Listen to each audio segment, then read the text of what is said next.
In the first half of the 19th century, people drank the same water into which they dumped their dead, their excrement, and their waste. They didn't know this. They filled their cups from street pumps and shallow wells, brought the water to their lips, and drank. Within hours, violent cramps seized the body. Uncontrollable vomiting emptied the stomach. A watery diarrhea, described by doctors of the time as resembling rice water, drained internal fluids with a speed that medicine had never witnessed. The skin shriveled and wrinkled. The eyes sank into their sockets. The lips, hands, and feet took on a bluish, almost grey tone, as if the blood were giving up on circulating. People called the disease Blue Death. In severe cases, a seemingly healthy person in the morning was dead before nightfall, and no one, absolutely no one, knew where the attack came from. To understand how one of the most powerful cities on Earth became hostage to an invisible bacterium, we first need to understand what London represented at that moment. In the early 19th century, London was not just the largest city in the world. It was the nerve center of a global empire that stretched across all continents. Its population had exploded from just under 1 million inhabitants in 1800 to more than 2.5 million by around 1850.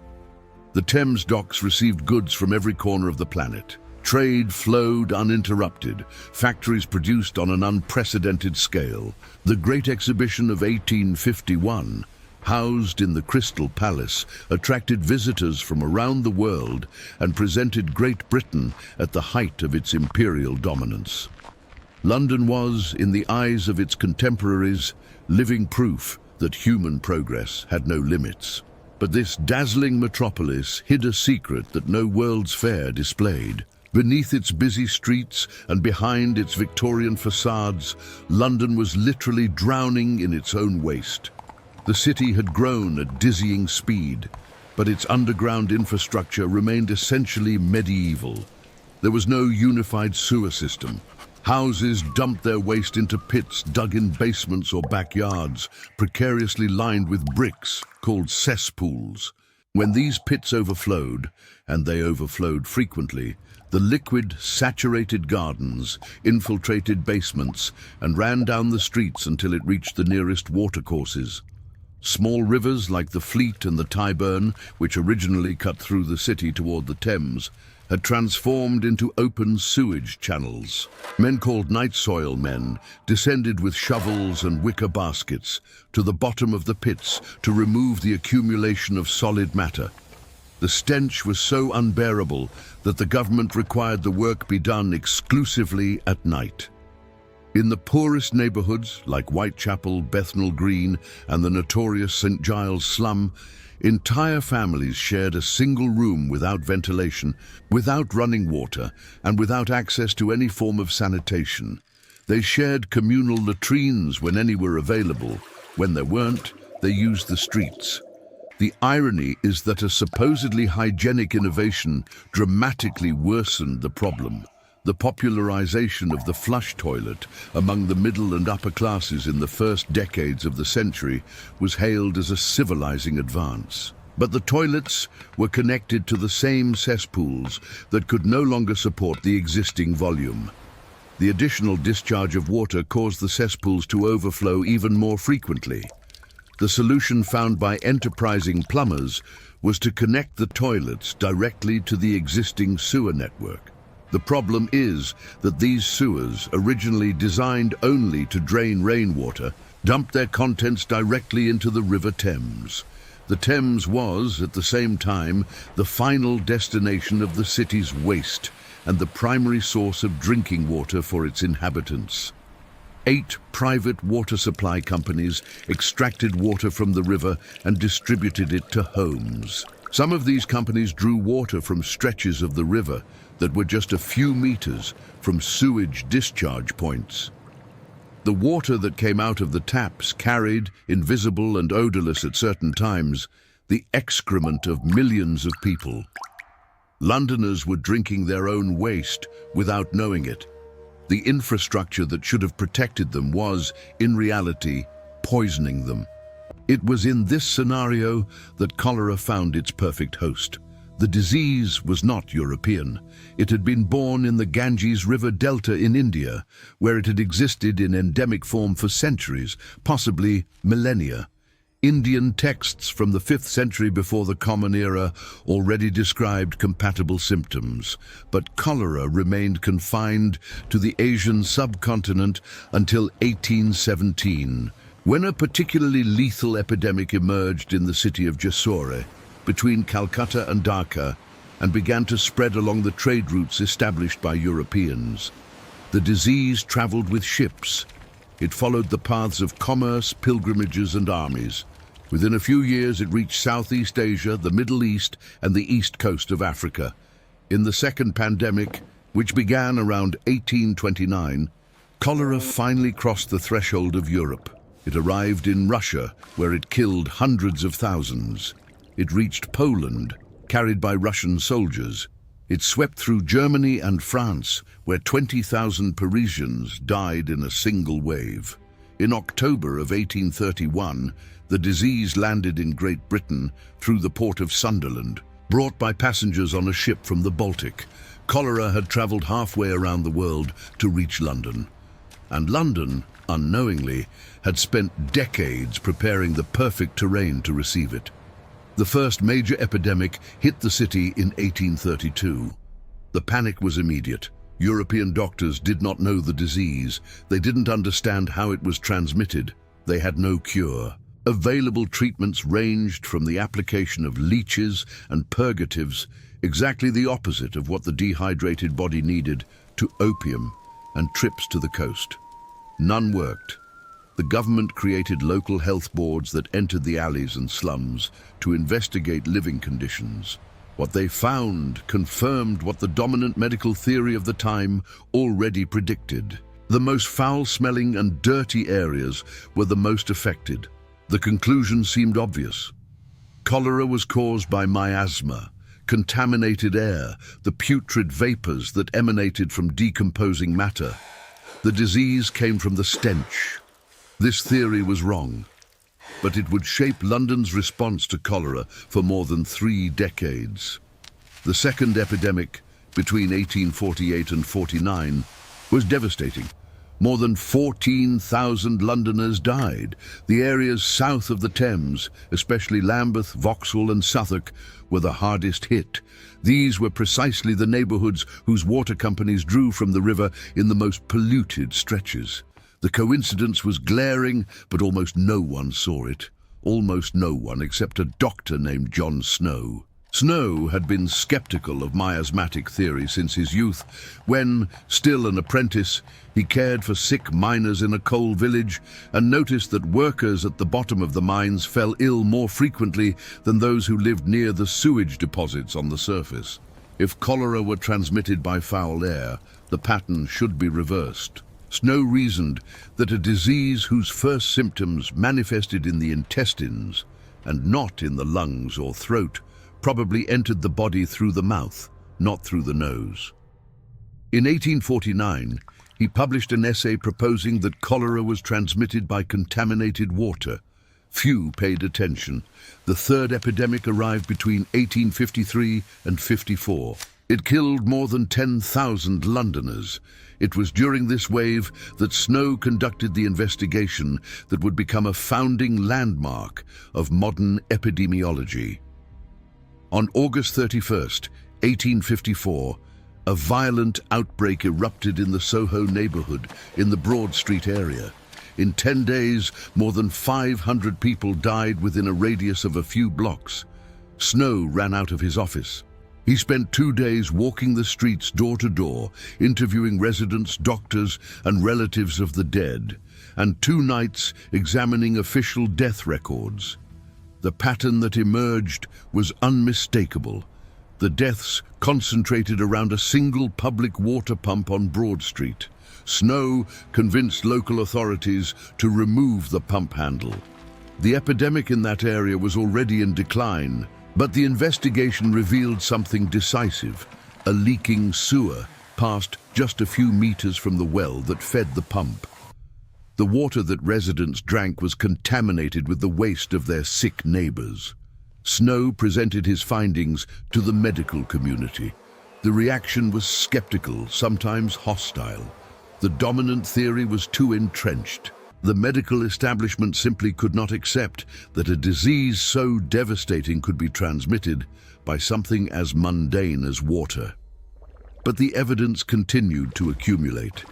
In 1854, an unexpected experiment provided what would come to be seen as conclusive proof. Two water companies served the South London districts, the Lambeth Company and the Southwark and Vauxhall Company.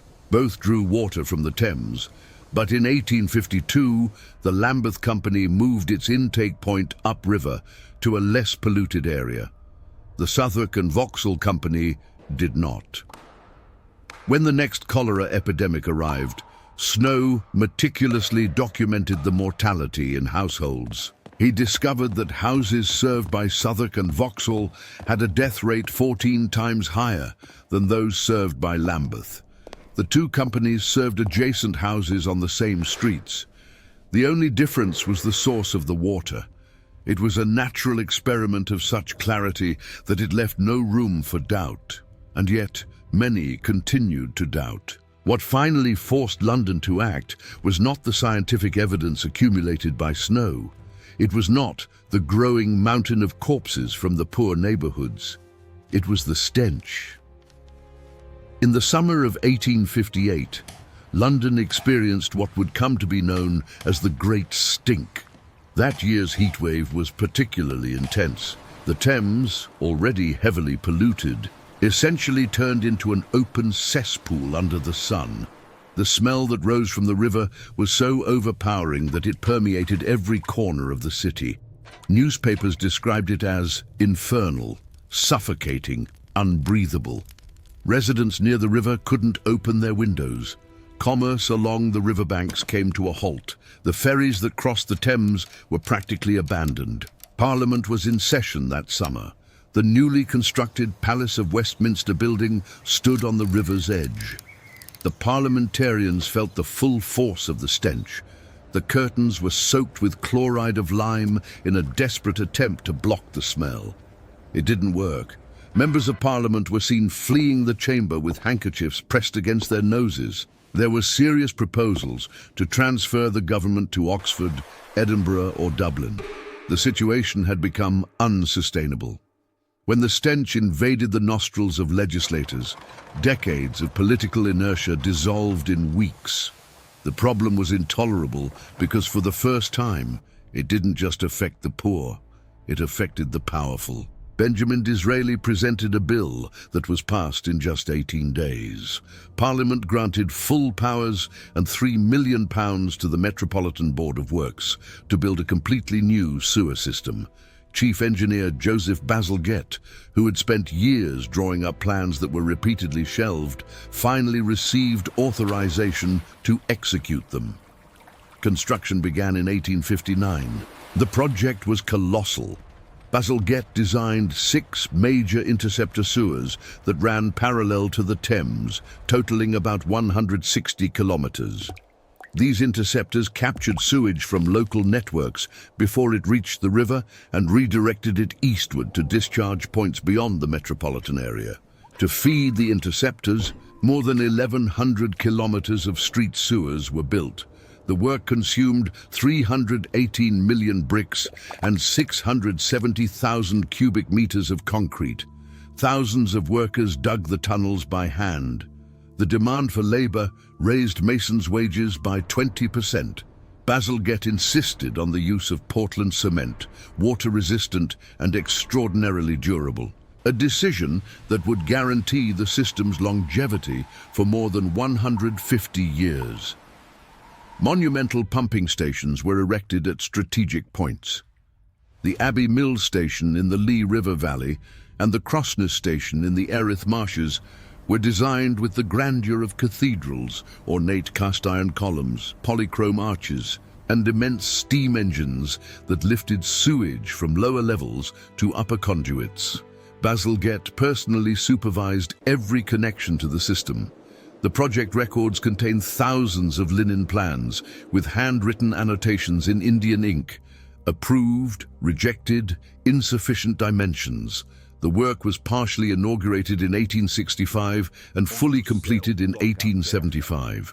To accommodate the sewers on the north side, Bazalgette built the embankments along the Thames, the Victoria Embankment, the Chelsea Embankment, and the Albert Embankment, which narrowed the river, reclaimed about 22 acres of land, and redefined London's landscape forever. And then came the definitive proof. In 1866, one last cholera epidemic hit Great Britain.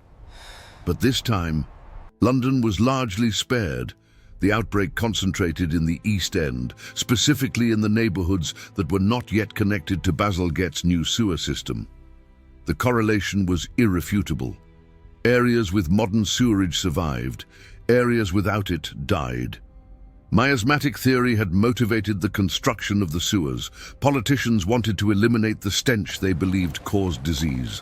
They were wrong about the cause, but the solution they implemented by accident solved the real problem. The sewers removed the Vibrio cholerae bacterium from the water supply. Cholera disappeared from London not because the air became cleaner, but because the water stopped carrying the excrement of the sick to the cups of the healthy. The incorrect premise produced the correct infrastructure. John Snow did not live to see his theory validated. He died in 1858, at the height of the Great Stink, without knowing he had been vindicated. Definitive confirmation would only come in 1883, when German microbiologist Robert Koch isolated the Vibrio cholerae bacterium in contaminated water in India, proving once and for all that the disease was transmitted by water, not air. The Italian Filippo Pacini had identified the organism 3 decades earlier during an outbreak in Florence in 1854, but his discovery was ignored. The story of cholera in London is, to a large extent, the story of truths discovered and systematically discarded by those with the power to act. The legacy of this catastrophe is paradoxical. Cholera killed tens of thousands of Londoners over 4 epidemics, but it also forced the creation of an infrastructure that saved millions. A newspaper of the time described cholera as the best of all sanitary reformers. The disease achieved what decades of campaigning reports and humanitarian appeals could not. It made politicians spend money on sewage. The death of the poor had not been enough to provoke action. It was necessary for the stench to reach Parliament. The tragedy reveals a somber mechanism that repeats throughout history. Catastrophes that affect only the vulnerable are tolerated. Catastrophes that inconvenience the powerful are resolved with astonishing speed. Empty streets, fear of an invisible threat, competing theories about transmission, governments reluctant to act, a population divided between those who can protect themselves and those who cannot. Does this sound like distant history? The world we inhabit today still depends on water and sanitation systems whose fundamental principles were established by the Victorian crisis. More than 2 billion people on the planet still do not have access to safely managed drinking water. Cholera, which disappeared from London after 1866, remains endemic in more than 50 countries. The 7th pandemic of the disease, which began in 1961, has not yet ended. The bacterium follows the same path as always. It finds contaminated water, it finds vulnerable bodies, it finds systems that have failed. Cholera was not defeated by medicine, it was defeated by pipes, bricks and cement. By engineering decisions, not pharmacology. The most unsettling lesson that London left us is this. The line between civilization and catastrophe is not drawn by a society's sophistication, but by the quality of its pipes. Anyway, I am Tim, observing the past so we can understand the present, and together we keep history being reborn. See you in the next era.